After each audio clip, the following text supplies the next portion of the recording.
Nag-umpisa kasi yan dito sa 9, ano yun, and 9:30 para makita natin yung kasiyahan ng kabilang table at yung grupo ni Aura.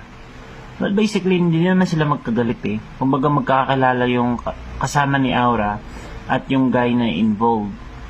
So, if you can see, ito si Aura na nasa trouser. At saka ito yung guy na naka-gray. So, kung nakikita nyo, hinuhubad ng guy yung, yung pants niya. Kasi yun ang request ni Aura. Hindi nagsimula yung issue. Walang issue na hipuan. Nagsimula yung issue dahil itong guy na naka-gray gusto magpa-picture dito sa kay Aura.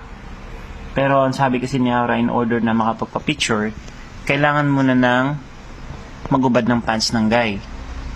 So, as you can see, wala nang tugtog dyan. Nagsasayawan na lang sila.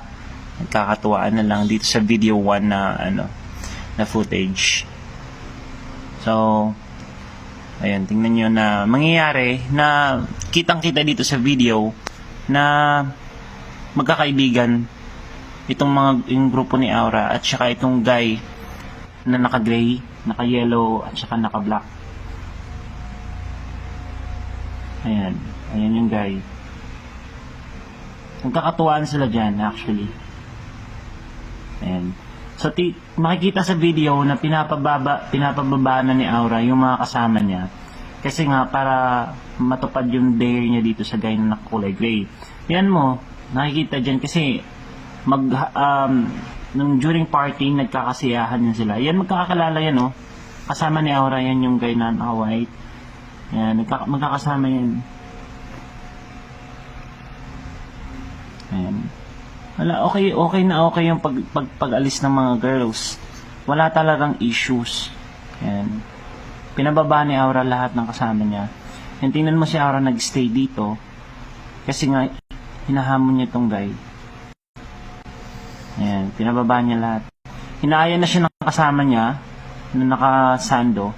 Pero ayaw niyang bumaba. Ang rason kung bakit ayaw niyang bumaba is meron siyang dare dito sa lalaki na para mapagbigyan mo pa picture, kailangan hubarin yung pants. Ayan.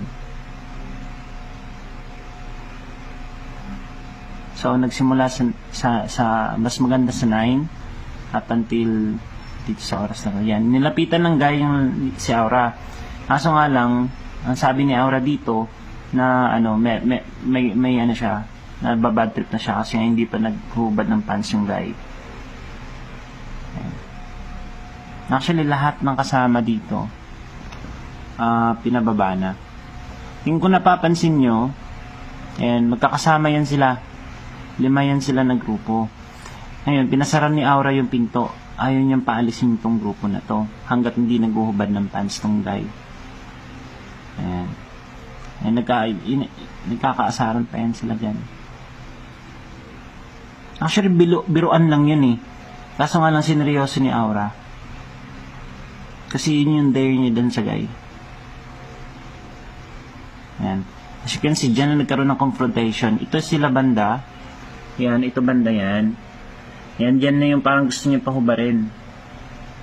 Ang problema, hindi inubad ng guy. Ang ginawa is, instead na yung short, yung t-shirt yung hinubad.